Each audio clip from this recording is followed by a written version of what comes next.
Hey,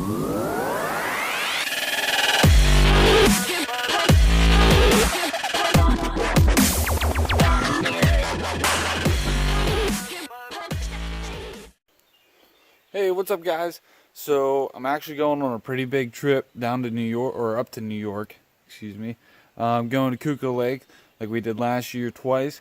It's all ready to go. We have about all packed up. Dad has his truck all packed up. And I just want to show you what I have on my rod and reels right now, because this is what I'm expecting to hit a lot of the fish on. So I think a big player is going to be swim baits. I didn't do any swim baits last year. None at all. So definitely one that I'm expecting to go on or get fish on. I got a swim jig with a swim bait on it. I think this is going to be real good too. I'm not sure if it's going to be quite as key, but I think around docks and stuff I should be able to get something on that. Got these new 6 Cents C10s. This is the Cloud 9 series. I think they're going to do awesome as well. I caught a lot of fish on the live target crankbaits, and that one's kind of mimics it quite a bit. And diving down, 8 to 12 feet is going to be perfect for any kind of suspended bass. I have an extra rod in here just in case I need to switch it out for any reason. I got my jerkbait rod, my spinnerbait rod. So got a let's see, what is that? Shadow wrap deep on there. And then my big stick in here, I have a whopper plopper in the loon color. I caught a lot of fish last year on top water, so I'm hoping that I'll be able to use that whopper plopper quite a bit this year. So guys, I'm not going to be doing any footage of fishing or anything like that, but on the end of a day that I feel was a rather productive day, I'm actually going to do kind of a review at the campsite. Put this all into one video. This is a very clear water lake, so I'm going to try and give you guys information on what worked there to help you guys out. Clear water, and with especially suspended bass, because this is a very deep lake. Sometimes it's pretty hard, so we're hoping to have a good fun week catching fish, but it's going to be probably kind of tough, but we'll see how it is. Alright guys, so this is the end of the first day of Kueka Lake, and it was definitely a little bit more muddier than last year. We had a few spots where we had visibility at about 6 feet. The rest of it was somewhere in between 4 feet and 2 feet. So we're looking at pretty good stained water, maybe even muddy water in certain spots.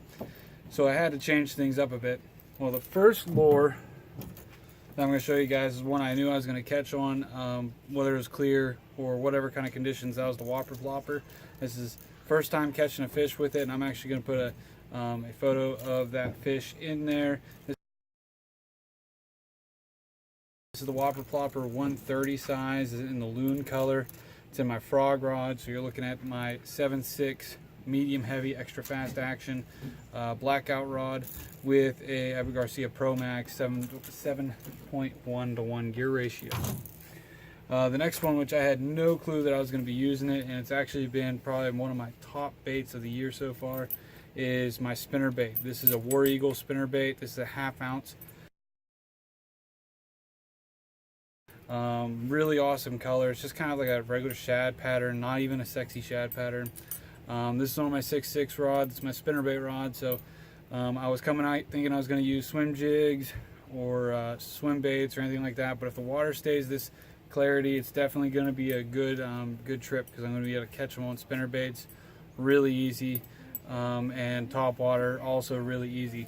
So normally a lake that you can see 20-30 feet even, being this completely changed the game, but it should make it a little bit of an easier trip catching fish. Should be a lot of fun. So I'm going to quickly go over what I've actually kind of figured out in the last 3 days, because I did give you a little bit of a rundown on the first day.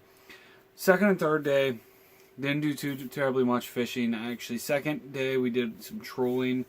My dad's into trolling, so we did some trolling. Didn't really catch anything with that. So, a few weeds, a lot of weeds actually. Because it was a Monday, so you had a lot of weeds on the surface from pleasure boaters out on the weekend. So we didn't really fish too much those 2 days, except for later at night. Which we've actually found a pretty solid pattern is that they don't really start biting until about 4 p.m. So today we went out at 5:30 p.m. and did some fishing. Now again, we've had a lot of rain up here in New York, so it's still a lot cloudier than it was last year. So, and that's good to an extent. You know, I can use my normal fishing techniques instead of going like super finesse or like super realistic like swim baits. So my big savior for this whole week so far is my spinnerbait.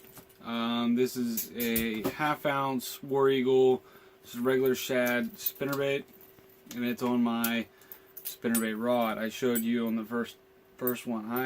This thing has been getting crushed. I don't know if you guys can see it.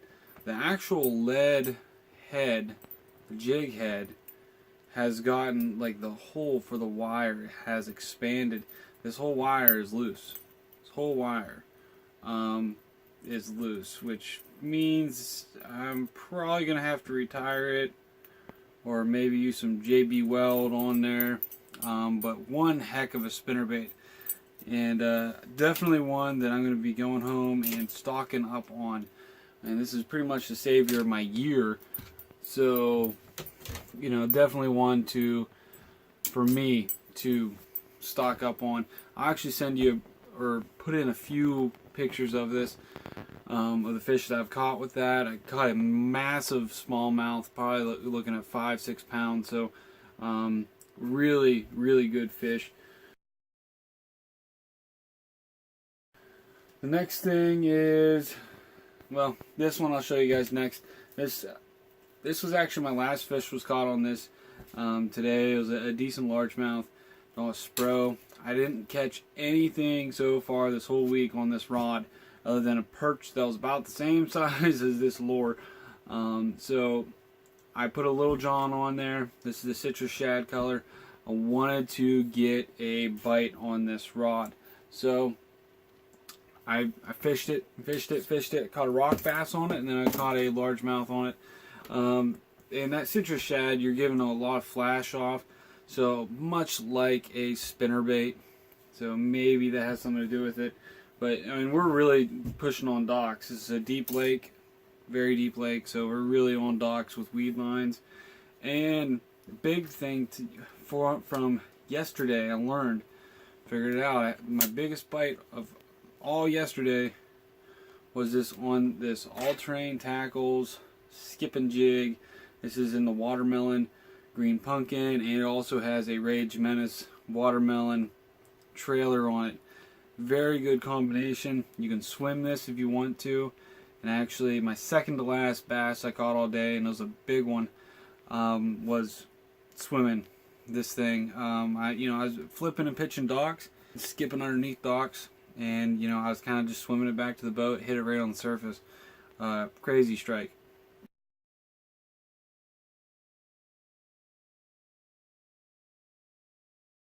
But this is definitely a great jig. And I figured out the color yesterday. I tried a black and blue. I had a black worm work for me yesterday, so I tried a black and blue jig, and that didn't work at all. So definitely this watermelon pumpkin, or watermelon green pumpkin color, definitely the best that I've figured it out.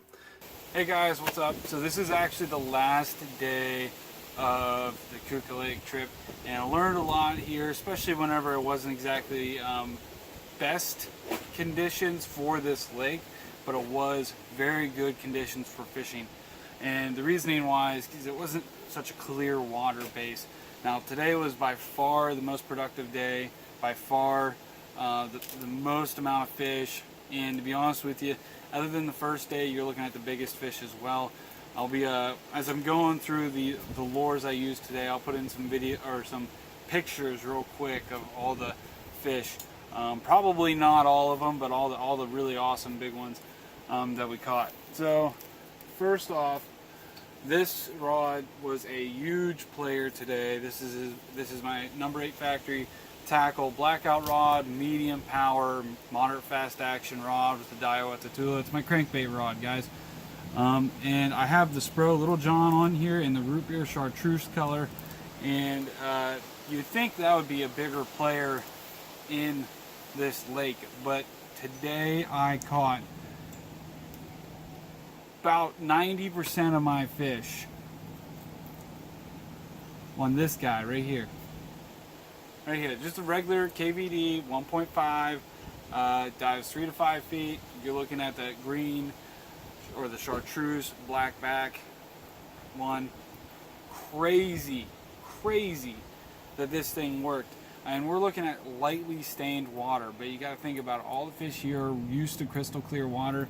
So even though this is not the correct color for the water clarity, it worked. Amazing.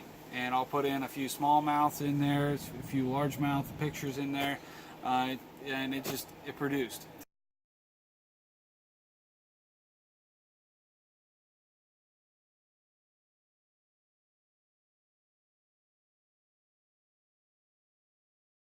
Today, I did catch a pretty decent sized largemouth on the root beer chartreuse color of the Spro. And then I also caught a few bass on, again, it's that all-terrain tackle, skip and jig, green watermelon, green pumpkin combination. Great jig. I got a few fish on it today. I don't think I got any pictures of those ones. I believe a lot of rock bass. So anyways, I hope you like this whole video. Trying to get you guys some help whenever it comes to clearer lakes, and unfortunately it wasn't really a clear lake this week, but definitely changing your tactics to the situation that's at hand. Normally clear water gets a little bit stained where you'd normally use still some natural color patterns wherever you're from, but fish are used to crystal clear water, so you're looking at muddier kind of tactics, which is awesome. Easy fishing. So I hope you guys enjoyed the video. If you guys have any questions, please put them down in the comment section. Hope you guys have a good day. Thank you for watching.